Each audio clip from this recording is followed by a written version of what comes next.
Hello and welcome to Change Your Story, Change Your Life. My name is Mitch Austin, and I'm usually the host, but today I'm going to be the guest of the show. And on this show, we discuss people's defining moments and the lesson or blessing they got from those experiences. This show came out of a program that I teach called Rise and Speak, where I help people look at their life or what I call their mess and make it their message. And we journey over 7 weeks putting this message together and then performing it in front of a live audience. The next class that's going to happen is going to be an online class September 14th from 4 to 6:30 Pacific Standard Time. So if you're interested in this, we have a link where you can register. You can click on the link and register, or just reach out to me if you have any questions about the program and want to get involved. Also, I'm going to be in Phoenix September 9th with Sofa Sundays and Reverend Jeannie. We're going to be doing a show on Sunday, and then Saturday night, the Saturday before, we're going to do a Taming Your Inner Critic workshop there in Phoenix, Arizona. So if you want more information, feel free to reach out to me. So those are the announcements I have, and I am so grateful to have Reverend Renée Leboa as the host asking me questions today. Thank you so much, Reverend Renée. I appreciate you. Oh, thank you. I'm very excited. Are you ready to go? I think I am. If All not, right. Well, hey guys, I'm very honored to be here with you guys, and I'm excited to tell you about Mitch. Mitch is an amazing human being, and I have been honored to get to know him deeper, and I consider him a dear friend. So let me tell you about him. He was raised in the science of mind philosophy, and he's been a practitioner since 2012. He speaks all over the place. He's now currently in his practice of getting his ministerial license, and I know that the world's going to be blessed by that. Let me tell you about him. Mitch formed a Speak, Teach, Inspired, um, class, or I guess it's a workshop, spiritual counseling, the Rise and Speak Academy, and other self-improvement classes such as Taming Your Inner Critic, which I have been a witness to, Empowered Communication for Spiritual People, and Eat, Pray, Love.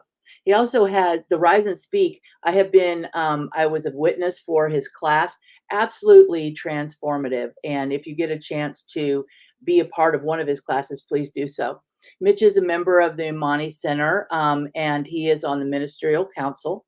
He is a member of the affiliated New Thought Network and began his weekly show, which we're on right now, with the New Thought Media Network in July. And this show is called Change Your Story, Change Your Life. Mitch's calling is to help others live a more authentic, healthy, and spiritually aligned life. Yes. And there's so much more that we just can't fit into words. So, Mitch, thank you. This is an awesome opportunity. I do believe that one of your other guests, Reverend Shay, suggested that you be interviewed, and I see that she's on. So she says, "Hey, Revs, hi, hun."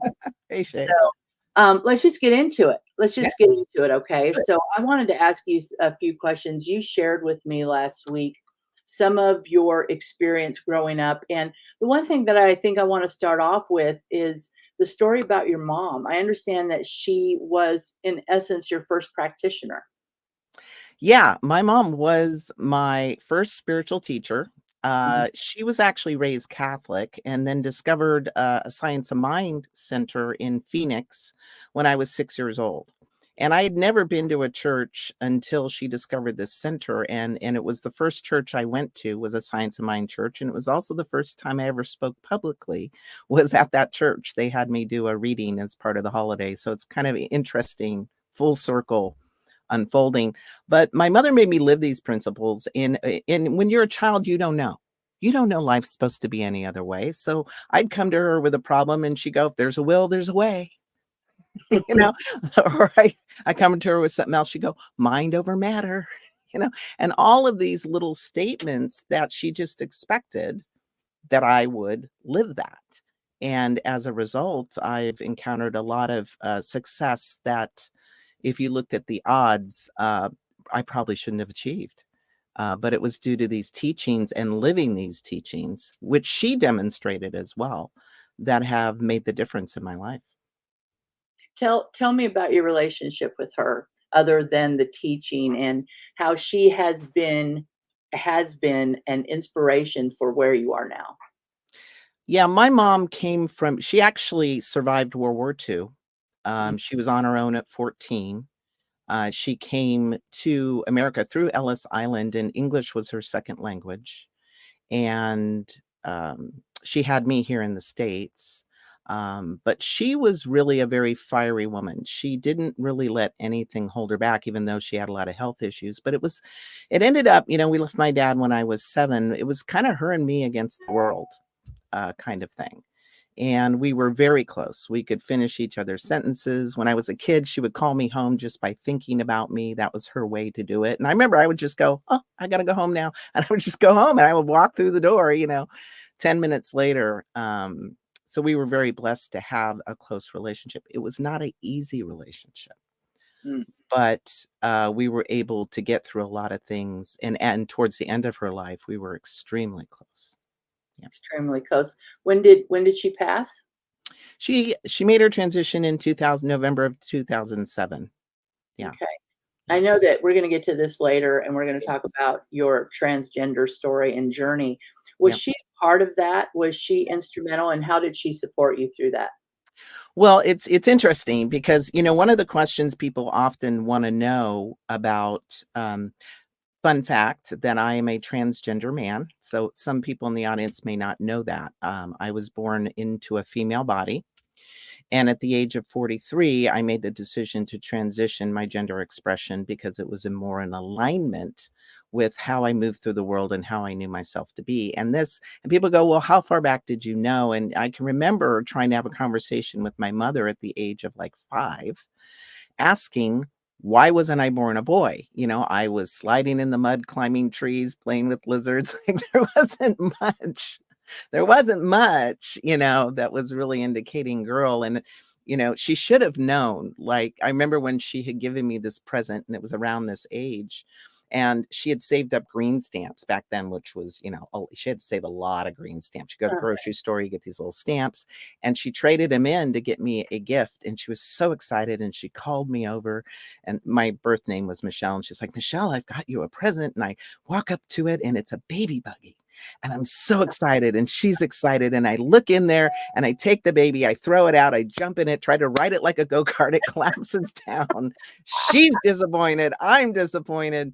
And for 2 completely different reasons. So, there were clues. I had, and when I asked her this question, I might as well have asked, why was the sky blue? There was no real consciousness around this kind of thing when I was growing up. So I kind of got the undertones of like, this wasn't okay to ask. Like nobody wanted to talk about this. So I just kind of moved on and tried to do the best I could do. was she, part of your transition journey? Was she Um, still no, she wasn't. Actually, what happened was later in life, around my late 30s, a lot of documentaries started to come out around transitioning, and I couldn't stop watching them. Literally, I could not stop watching them. And I was starting to reconnect with what I knew so long ago that those parts that I had pushed down. And I tried to have a conversation with her. I might as well have again asked, why is the sky blue? Mhm, But what I also recognized at this point in her journey, she was so sick. Like I didn't know how much longer I was going to have her. mhm. And I didn't want to take her daughter away from her. Like I wanted her to be happy, and if she was happy, I was happy, and I didn't wanna put that on her. She would have accepted it, but it would have really been very stressful, and she didn't need that, so. Do you think that your spiritual experience or your spiritual expression has changed since you transgendered? Has it affected it in a more positive way? Not to use a pun, but have you, quote unquote, did you come out spiritually in a different way? Um, well, here's what I will say is true for my experience, and of course, I can only speak to me, and, and I'm gonna jump in a second. I do wanna acknowledge some people I invited to come today. Kathy's in the house, Leah, Eileen, thank you so much, Shay, Nicole. Just really appreciate people showing up live to hear the show and to hear my story. Mhm. So here's what I will say. When you are unauthentic in one part of your life, which I was, people didn't get to see me or know this about me. I was unauthentic in other areas. Mm. And it's almost like a shoe when the shoelace gets loose, when your association with your authenticity gets loose, like things start flying off. And that's what happened is I ended up being so out of integrity with who I was, how I was showing up, the work I was doing, the relationship I was in, how I was managing my money, like none of it was me. And that created a major crisis. In fact, it almost had me checking out of the planet. I got so sick. My organs were shutting down. I was septic. They didn't know if I was going to make it. And that was a huge turning point for me. That's when I really had to look at things I didn't want to see.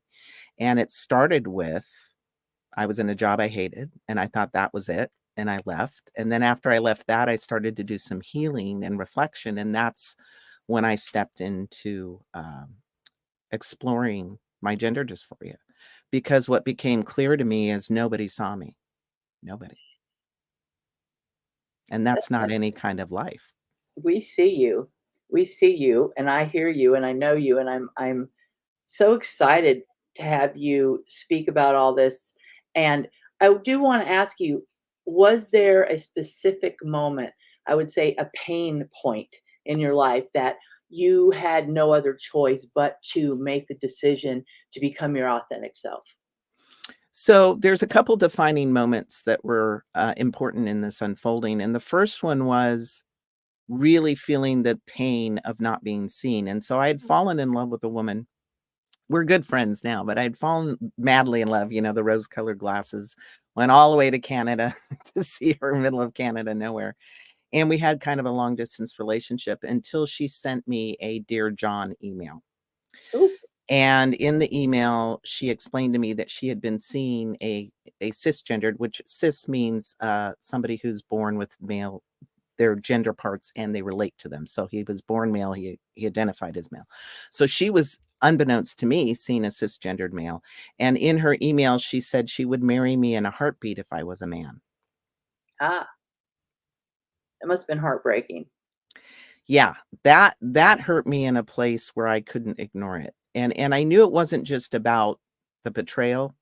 There was something else going on there, and I knew I just couldn't do this anymore, and I had to figure it out, and that's when I started the journey. That's when I started to, get some help. I went to a support group. I, got some more information, and then I lived, because part of the protocol is you live as the gender you know yourself to be. So I cut my hair, I bound my chest, I wore 100% man's clothes, which I normally did anyhow. But everyone was sirring me until I opened my mouth because I had a female voice, and then people were just confused. Um, and I did this in a 2-week period when I didn't have any work because I was contracted for a city and I was running commissions. I was working with council. I was very high profile. So I had this 2-week time period during the holidays where I didn't have to go in. And then what happened was it was time for me to go back to work. And I very clearly remember holding up my bra and just looking at it and going, "Mm, I can't put this on. I cannot. I cannot." And so I didn't. And I wrapped everything up. And I'm sure when I got there, people wondered, what was going on. Nobody knew. Nobody knew that I was on this journey. And that was a huge defining moment because that was the moment where it wasn't just trying it out. That was the moment where this is going to move forward. And I didn't know how to do that. It felt impossible. It felt huge. Like, how was I going to tell the city manager and my 9-member council and my staff and all the groups I work with, and will they keep my contract? Unemployment is extremely high with Right, people when they transition. It's upwards of 60 to 70% lose their jobs. right. Um, They could have canceled my contract. So there was a lot of fear and uncertainty, but I knew I couldn't go back to the old life at that point. I Yeah. love the truth in that, because there comes a point to where it's more painful to stay in the pod than it is to come out. It's almost like you outgrow your shoes. They no longer fit and you can't go back. Correct. So I know that we're coming up on a little break, but before we go to break, I want to ask you, what is the most proud moment of this period of time when you made your transition? It was after your mom passed, and here you are, really upside down in your entire life to step out into your authenticity. What was that defining moment? Oh, I guess here's what I will say, that's true from my experience, is people people know who we are. Like, who we are speaks so much louder than our words or Mhm. even our gender expression. And as I was doing this on the job, people showed up for me. Mm, People supported me. People, like, shielded me. There was one moment in the city managers, they have a department heads meeting, where the police chief turned to the public works director and said, "You tell your people if anyone messes with Michelle, I'll be watching." Like, he knew there were some people there who mhm. might really try to do something. He didn't have to do that, you know? So I guess I'm just grateful that I showed up in a way that people wanted to support me. And if there was any pride in that, I guess that, I was doing it. We are getting ready for a break. And so I Okay. want you to think on this. If your life was a book, what would be the title of that book? Okay, I got one for you. Yeah, Okay. make sure you come back. We're gonna have Okay, about a great. 2-minute video. Sounds good. As an audience member, I was struck by how well prepared these new speakers were.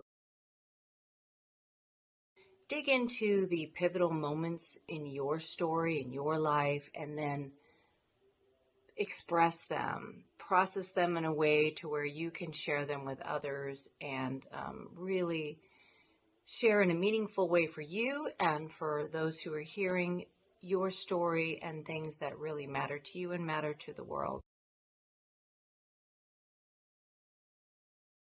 I saw in myself and in my cohort, oh my God, such wonderful, wonderful breakthroughs, such wonderful healing. And that is the blessing of Mitch Austin's class. So go ahead and sign up.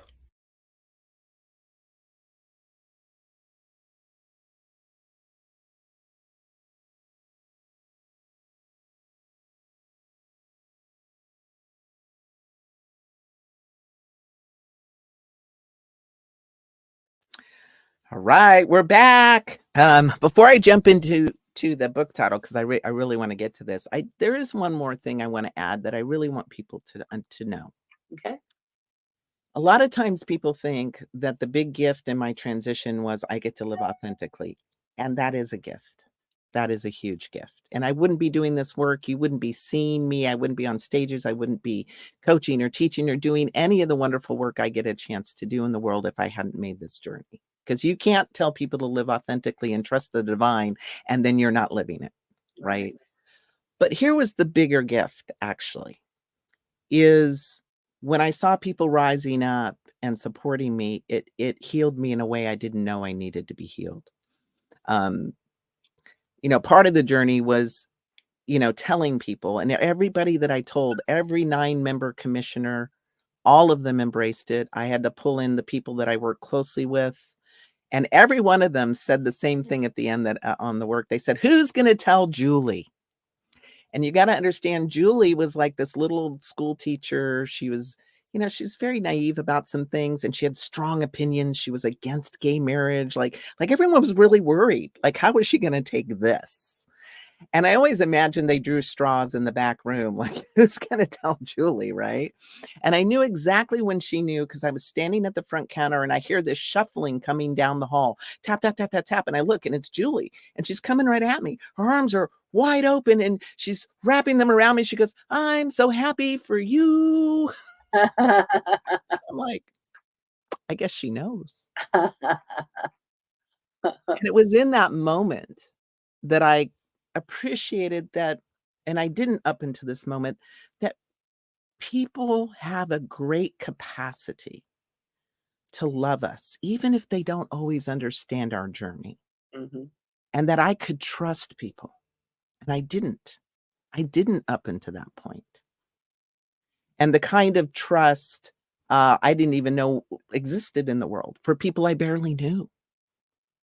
And that changed me, that healed me, and that has actually helped me do the work that I do today. So Let's talk about the title of your book. so I am writing a book, actually. It's called Winning Ugly. I don't love that. Unconventional Strategies for Uncommon Success. I feel like the metaphysical bumblebee of the universe. You know, the bumblebee, according to aeronautics science, isn't supposed to be able to fly because its wings are too small and its bodies are too big. There was a lot of things I shouldn't have been able to succeed in. For instance, I have my degree in psychology from a 4-year college. And what I didn't understand until some years after I graduated, that there's something called the education gap. And what happened is some educators got together and said, why do some of the students given the same education go to college and why do some not go to college or get there and not graduate? So they did this big study, and what they found out was students who had parents who didn't graduate college, mine didn't graduate middle school because of different life situations. English was their second language. My mom was born in Europe. English was her second language, and come from a lower socioeconomic background. We were poor. I mean, that's just what it was. And if you were to throw in other factors, alcoholic family and the instability, I had by the odds, by this study, a 2% chance of graduating college. Mm. 2%. And I firmly believe, and nobody ever told me that it was against the odds, right? Nobody ever told me I shouldn't succeed. Like, and there were some, counselors, well-meaning counselors who tried to direct me to trade school, but I needed to get out of my house. I had other plans. And I was taught, mind over matter. Mhm. There's a will, there's a way. So that's how I moved through my world. And so I was having successes I didn't know I should have. And I learned a lot of approaches, tools, thinking strategies that people don't talk about in the world. And so I'm putting them into this book, and it's part autobiographical and metaphysical. So all of this, your journey brought you to the work that you're doing now on the global scale. And I say global because it may just be in this country now, but I have been witness to the work you're doing, and I do really think that it's cutting edge, spiritually cutting edge and psychologically cutting edge. And I do believe that it's going to go farther than either one of us have a possibility of knowing, just like you say, out of no thing a way is made. And so tell me what brought you to create these programs that really are life changing, especially the Rise Up and Speak. Let's talk about changing your story. Yeah. So I have a passion to speak. That's in my heart. And it's been in my heart for quite some time. And I actually, before my transition, wanted to get into public speaking, but I could never see myself up on stage because that isn't who I was. Mm. And so now that I transitioned, I wanted to get into more speaking. And in fact, I still want to do a TED Talk. I have a keynote that I've put together on what's behind all the isms, which is our tendency to other one another, right? Because there's a long list of isms. And so that's just part of what's coming out of this. But, it's, I was wanting to do a TED Talk, and I thought, well, it's really hard to get on TED Talk stages. Mhm. And I was thinking, well, what if what if I just get a group together and I work with people, help them, with their speaking skills, and we just put on our own thing. We just do our own thing. That's where it came from. Mind over matter, will there's a way. And I had this vision. I was falling asleep, that time before you're asleep and you're awake. And I clearly saw a stage with a banner, and I was calling it CSAX, which is Center for Spiritual Awareness X, which was a play on TEDx. I love it. And people up there connecting with their hearts and their stories and feeling the change and the shift in the audience, because I have felt that. Mhm. And there's nothing like it. And a lot of times people say, well, I can never get up there and do that. Here's what I know. And this is what I teach. And it has been true. 95% of the people that come into my program do the talk. 95, right? Biggest fear. And this is why. We will do things for other people we won't do for ourselves. And when people connect with the love, hope, and transformation that their story can bring even just one person, it becomes a mission. You become pulled or called to give your medicine to the world. Mhm. Because if we don't bring the medicine, if we don't bring the light, there won't be any. And that's in part why I'm so transparent about being transgender. I could be stealth. I could not tell anybody, and people generally wouldn't ever figure it out. Mhm. Right. And there actually is a reason why I decided to do that. I love it. So when I first met you, it was at a conference, and I loved. You'll hear more about this story later in another show, I'm sure. But I kind of energetically attacked him because there was this energy about him that I know that you can see right here. And he probably thought I was a kook, but there was something about him, and he had said at the lunch table something about taming your inner critic, and I happen to have an inner critic who's busy all the time. And I walked up to him and I said, I think I would like to work with you in regards to the taming the inner critic. And it was so profound. He said, well, what would you do if you could tame your inner critic? And my answer was everything. And so the work that you're doing with that as well, the counseling and meeting with people and mentoring them, is making a big difference. I know it made a big difference in my life. I stepped out in an area that, I don't know why it felt so scary, but I did. So tell me how that is affecting you as the work you're doing is affecting other people. Yeah, taming your inner critic. It was an idea that came to me about 8-9 years ago when I was thinking about what was going on with my parents' relationship, because they loved each other. Their inner children just oozed out all over each other, right? It was a lot of pain there. And what I realized is their internal dialogue was driving it. Because if you have a strong internal critic, it becomes your external critic. And I was seeing that pain, and I was feeling my own internal judgment and fear. And I thought, gosh, somebody needs to talk about this. And that started really the journey of putting the workshop together over time, and my own education and my own taking on my own inner critic, and deepening my understanding and mastery. And it's still there for me. Like, it tries to sabotage new things that I try to do, and I've gotten better and better at quieting it. That's all the things that I'm able to kind of step out a new show and, do different things. But our inner critic can be our biggest dream killer. And then we take our magic, our genius, our light to the grave. And I think that's a huge disservice to humanity. So I was really on a mission to help people get some tools, understanding, and some distance between that voice, and start having rise up that inner champion, because we have that too inside of us, and how to navigate that in a way that's kinder, right? Kinder to ourselves, gentler. And when we're kinder and gentler to ourselves, we can be kinder and gentler to each other. And now we're reading lips. Hello. When I worked with you, the one thing I did notice was your gentleness, your insightfulness, and your ability to see past the words. I'm talking away and telling you this little story, and you just zoom right in to really the core issue. And I found that to be so helpful to just cut right through to it. And so you are really, really good at the work that you do. I also want you to talk about your new program, Eat, Pray, Live, based Uh, on your health journey. So, oh, wow. Yeah. Yeah. Whew.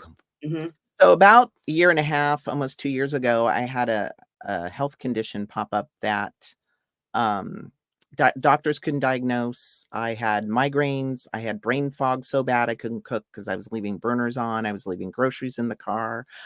The leg muscles would twitch uncontrollably. I couldn't walk but 30 feet and I'd break out into a sweat. I was weak. Nobody knew what was going on. All they could say is my inflammation markers were through the roof. And I had some things happen at work, and when I met with a neurologist, he said, "Oh, well, this seems like a trauma response," and I thought he was full of it. Turns out I think he was right, but I didn't know it at the time, and I began to wonder, like, is this gonna be my life? Am I gonna go on disability? Like, I couldn't function. And then I remembered our teaching, there's a power for good and we can use it.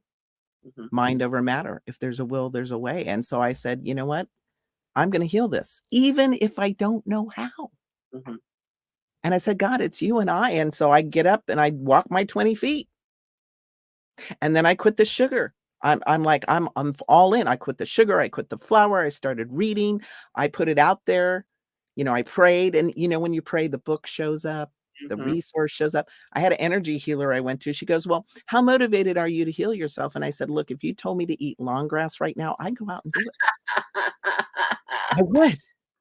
Right? I had no limits on what I would do to step into my healing, because what I kept thinking as I was walking those 20 feet is I had music inside me I hadn't given yet. Mm, This wasn't okay, so I gotta figure this out. And, little by little, as these resources started popping up and I worked with intermittent fasting, and that was really where a big corner turned for me. I learned that there's so many things we don't know. We don't know what we don't know. And I was mind blown about the things that nobody knows about that make a huge difference on our mind, body, and spirit whole being. And I thought, I got to start teaching people this. I got to start teaching people that table salt is toxic and that mineralized salt actually helps lower blood pressure. Like, I got to teach people about earthing, that we're electrical beings and we need our bodies recharged, and just standing on the earth does that, and I got to teach people about how unforgiveness actually creates molecules in our body that inflame our body and lead to disease. Just unforgiveness, mhm, like all of these connections. And so I put all of this into a program called Eat, Pray, Live. And the program is designed to meet people where they're at. Because here's what I believe: two things. We can have the best program in the world, but if we can't execute it, like it's too much for us, it doesn't fit with where we're at, we're not going to do it. We could willpower it for a while, but we're not going to make the lifestyle shifts. So I put together a program that meets people where they're at so they can start this journey of wholeness wherever they're at. And the second thing is, and this is the most important thing, is you can have all the money, you can have all the resources, you can have the perfect plan for your dream, your up leveling, whatever it is. But if you don't have the energy to do it, mhm. not going to do it. And I knew this because I didn't have any energy. I had plans, I couldn't do it. And when I started my morning routine and implementing all these things I was learning, I have energy through the roof. I can go 16 hours, and I couldn't even do that when I was in my 40s, right? The brain fog cleared up. I healed my fatty liver. I cured my high blood pressure. I lost 40 pounds. And my life is being a reflection of this now. So I can't not teach it. So if this speaks to you, please let me help you with this journey, because there is an answer. Mm. So you just mentioned the mind, body, spirit connection, which we all know that, what we think and what we feel, unhealed beliefs, trauma, it all manifests in our body and can cause disease. So how did forgiveness play a role in this process that you just went through?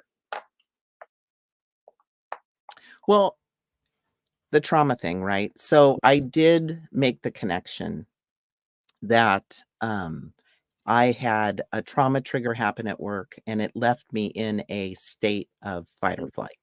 Mm, And this was connected to the trauma I'd had as a child that was unresolved. And mhm, our issues live in our tissues. And I didn't want to believe that, right? Because I'm going to fix this, right? I'm that person. I'm going to fix this. This isn't going to beat me down. This isn't going to get the better of me, right? I thought that was done. mhm, But what I realized is it wasn't. And I had to forgive myself for not facing some of the trauma healing journey I still needed to go on. So there was a self-forgiveness component that I needed to engage in and to get out of denial that there was still more trauma healing to do. And it's okay for us to say that. mhm, It's okay to admit that. And it's not even just okay. It's healing. mhm. It's healing. And I think it's necessary for a lot of our journeys, whether, it's whatever kind of trauma. I think if you live long enough, you've experienced something, right? Mhm. And to truly release it, you have to own it first. So I own 100% responsibility of healing that. So Eileen says Mitch is a great partner to work with. I love working. Oh, thank you, Eileen. I Thank you. agree. I love I working agree with you. completely. Thank you. Love this eat, pray, live. That's what Shay says. Me too. I want to get in on that. Um, Absolutely. Forgiveness is a word that we all hear. It's a great concept, and yet even harder to implement. So, what were the steps you took? Can you share a little bit about how did you actually go about not just forgiving yourself, but forgiving those who in your life may have been a participant in your journey of Yeah. pain, I guess? Yeah. So my father was kind of my teacher, but not in a way that anyone would ever typically sign up for, right? He was a severe alcoholic. And I come to find out that he suffered from something I didn't even know existed, and I'll share it here because I think people need to know it exists. It was sadistic personality disorder Mm, is part of his mental unwellness, and that's a situation where someone gets pleasure by exerting their power over someone who's powerless. mhm, And he would do those things. And so to me, my father, when we left at 7, was just this scary, monstrous figure that I didn't mhm, know. And what would happen later on in life, I thought I had escaped addiction, but I hadn't. And I remember very clearly being in my backyard reflecting on my life. I was showing up as somebody I didn't even recognize. The mm, kind of anger and the decisions I was making, I was a mess. And I was in my own personal hell because of it. And then I thought about my father. What kind of hell was he in with his addictions? With having had to fight in the war as a Marine Raider and kill people without making a sound. Like, he had his own personal hell going on. And it wasn't personal, the things that he did. He was broken, mm, and he had no help. When people came back from the war then, they didn't have Wounded Warrior. They didn't have anything mhm. except booze, Right. really, and the Yeah. drinking buddies. So I began to think about his pain, and I began to recognize that I couldn't forgive myself because a piece of him lived in me until I forgave him. And I didn't know how to do that. Yeah. He was long dead, and I didn't really know much about forgiveness principles, but I did know how to pray. And I did the God help me prayer. Mm, Help me forgive my father. I'm ready. And what happened after that was nothing short of, Spirit's hand leading me down the road. I met with my cousin a few months later. She just happened to pull out all the pictures of the family, pictures of my dad I hadn't seen. My dad was her favorite uncle. She loved him, and she had all these great stories. And I'm like, well, that wasn't my experience. mhm. And what she told Right. me was, there was a different version of him, but after the war, the family noticed that it had changed him. Right. Right. And I gained understanding. It didn't change what happened, but I now had an adult view of my father, not a 7-year-old view. Mm-hmm. And one of the pictures she gave me is the last picture before he died. He had shrunk a few inches. He had lost his 2 front teeth. He's smiling real big. He's just this little old man. Couldn't hurt a fly. And that's who my father is to me now. It's all gone. Every bit of it. Every bit of fear, judgment, it's all gone. I love my father. And that isn't anything I knew how to make happen, but I could make welcome because I was willing.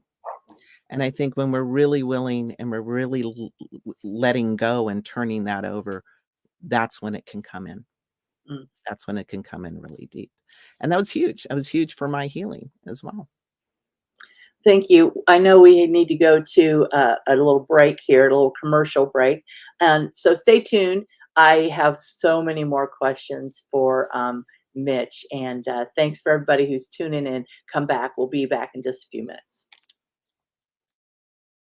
I was made in the image. I was made in the image of love.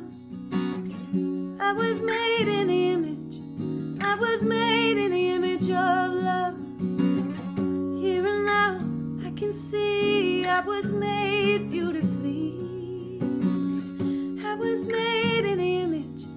I was made in the image of love. Wish we'd all stop acting like we're strangers if we could see underneath.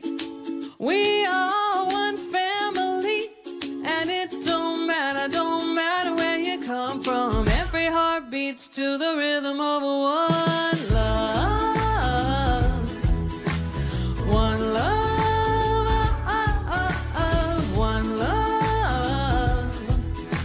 Every heart beats to the rhythm of one love. Every heart beats to the rhythm of one. What if we could rise? Hi, welcome back.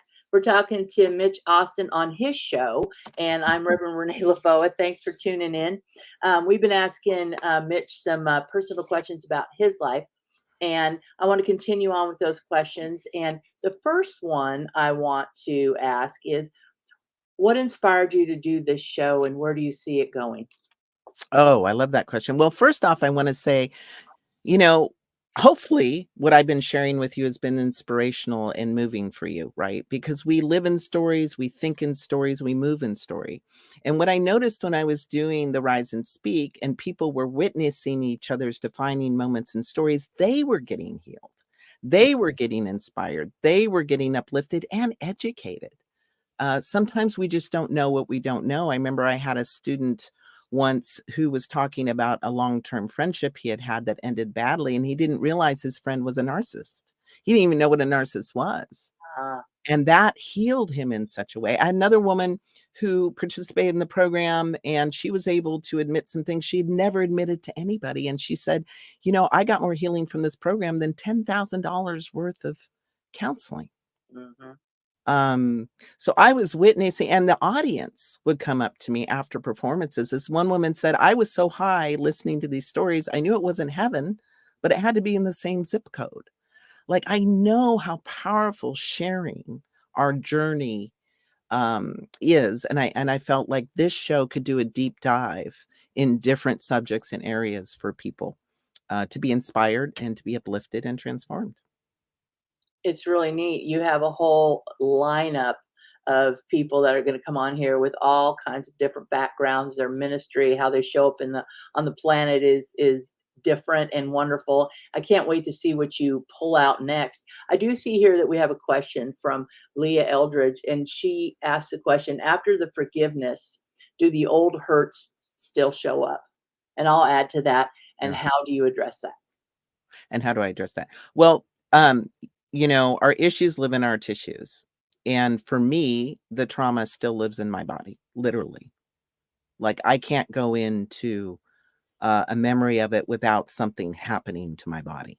Mhm. losing consciousness or not being able to function. So there's that piece.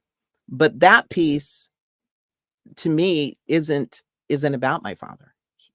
He didn't come in trying to rewire my nervous system, right? Like it's, um so I look at that as two separate things.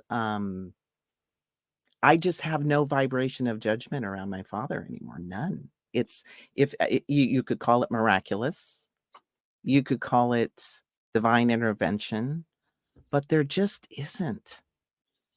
I know he loved me. I mean, I have pictures of him holding me as a baby. Like I knew it was there. He just didn't have the capacity while he was on the planet to Mhm. show it in a healthy way. Mhm. So I've just let everything go. So for me, it's just not there.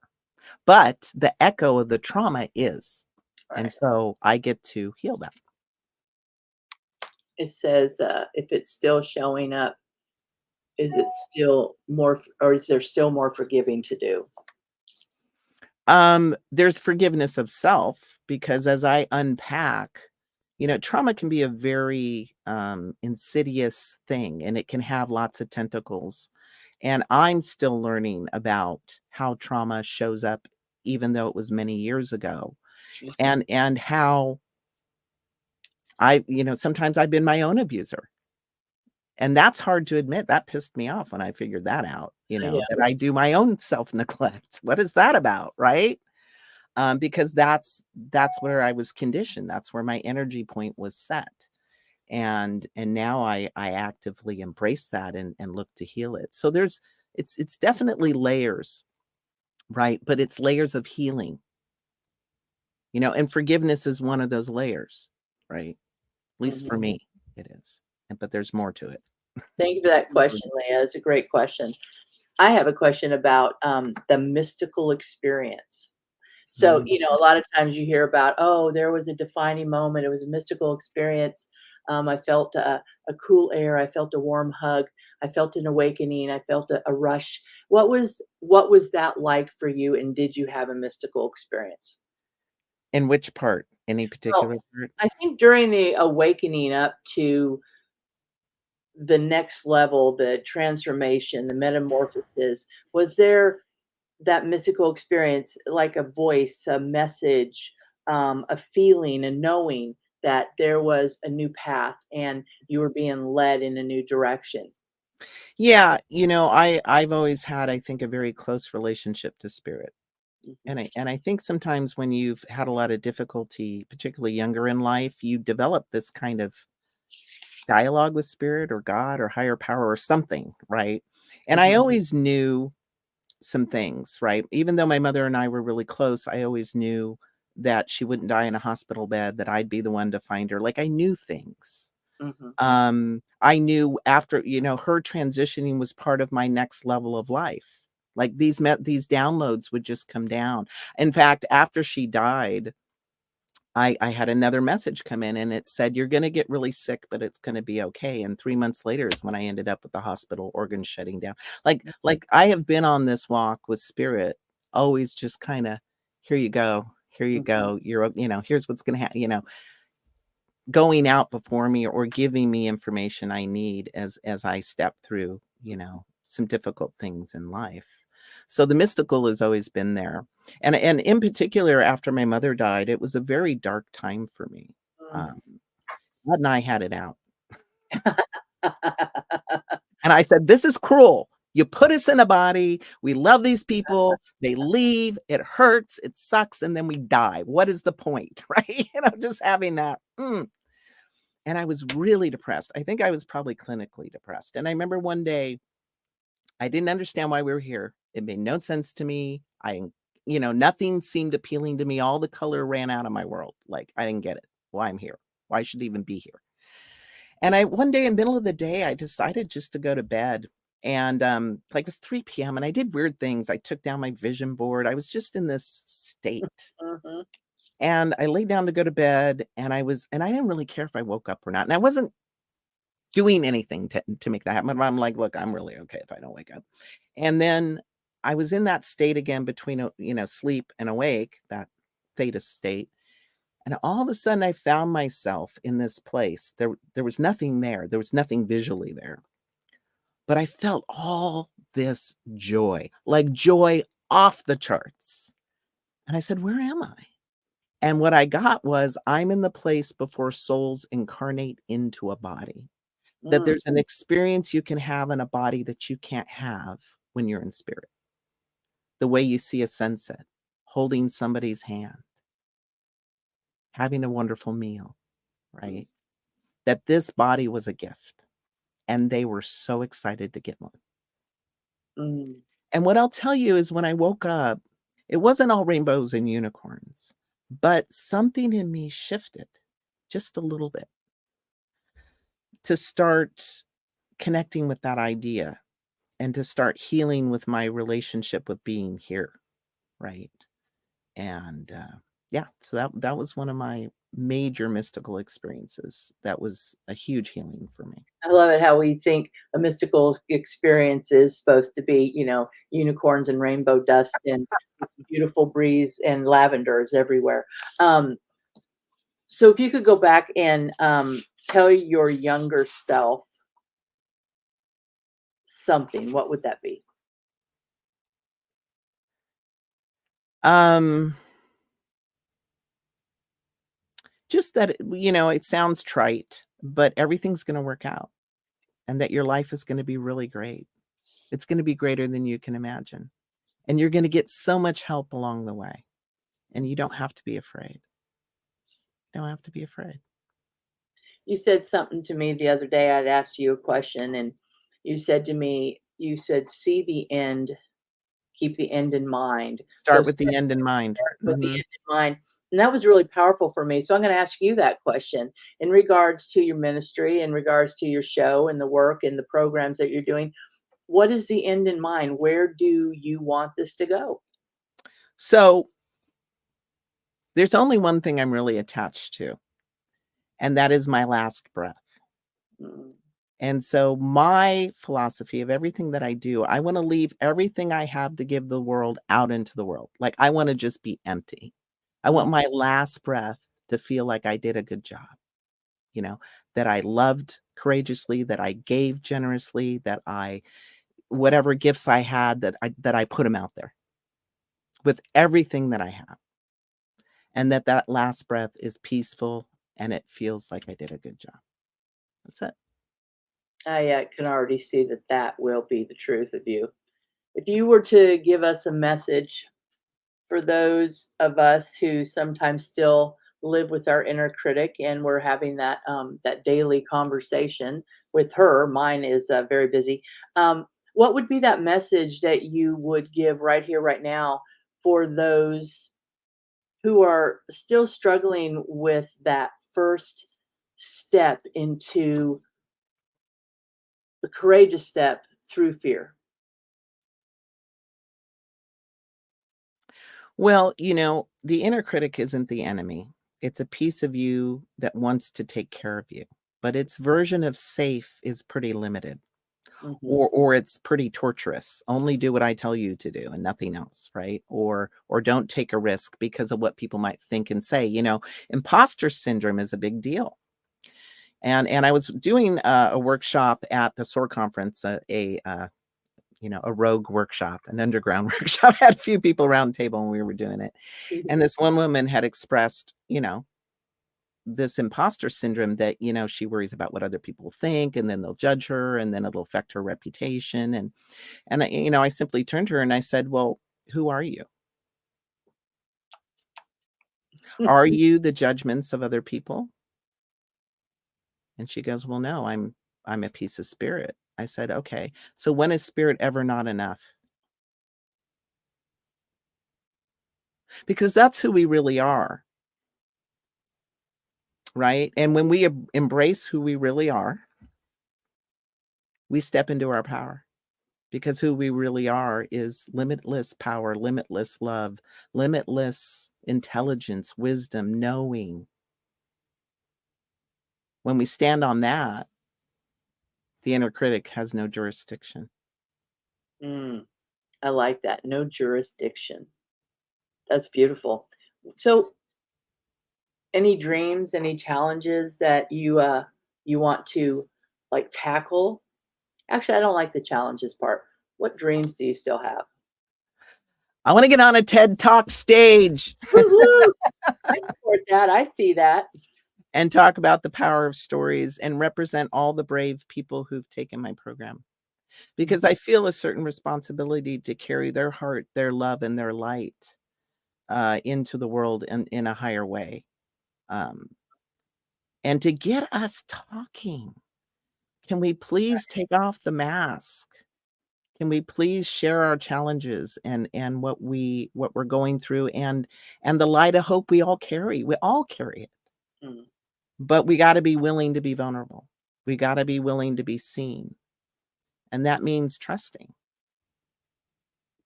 And I Yep. guarantee you when you do it, it'll change you in a really good way. It will change it. And just having you in my tribe, someone said here on the comments, you know, they're so blessed to have you in their tribe. And it is a tribe. We are a global tribe, right? True. I see that we're coming to the end of our time together, and I just want to turn it back over to you. And what do you see in your future? What's coming up? Well, I am in my own business now, Speak, Teach, Inspire, and it's a culmination of the public speaking I do. I'm actually picking up more and more spiritual centers. So if I can support your center, please reach out to me. I would love to do that. I'm willing to travel and whatnot. If you want to bring Rise and Speak to your community or center, I can do that as well. So I'm just really wanting to get more expanded because this is my full-time gig. Right. So I need a little more to do. So, and so there's that. And I also want to mention, you know, I talked about my transgender journey, and I know that this subject is still really new to a lot of people and can be really challenging. Thank you, Eileen. Thank you, Love Eileen. you too. If you know somebody who's struggling with this subject, you can always use my name. You can refer people to me. I am committed to helping people with this journey, whether you have someone in your family who's making this change or you know, somebody you know who needs this support, please have them come to my website or email me. I am more than happy to do that. That's important. Do you have any new shows that you might be creating? Well, there might be, Miss Renée Leboa. We're thinking about doing a show together. Are we kind of good? We have good energy, don't we? Isn't this good? We're thinking about doing a spiritual variety show. So if you think that's cool, like, yeah, it's going to be a lot of fun. We're going to be like these spiritual rebels, and there'll be a lot of laughter and fun and connection and deep thought about some things that we maybe don't always look at. So I'm excited. We're thinking about maybe the new year popping that in. So Yeah, we're both excited. So let me see if there's any more questions that I can come up with in our last few minutes. Any heroes in your life? Anybody you has inspired you to keep walking this path or to expand your path? all the people that have come before, all that, you know, I stand on the shoulders of giants. I was the kid the village raised. Mm. And a lot of these people you wouldn't know, but they live in my heart. Coach Larkin, who signed me up for clinics and would just drive me, you know, so many wonderful everyday people. And when we show up for each other, it makes a difference. It really does. Well, I know we're getting towards the end. We might have went over a minute here, but I want to thank everyone for showing up. Thank you for showing up live to the show. Thank you for your love. Thank you for your support. And I want to thank New Thought Media Network. Please donate so we can have more shows like this. I want to thank 18 Source Productions and, of course, the wonderful Reverend Renée Leboa.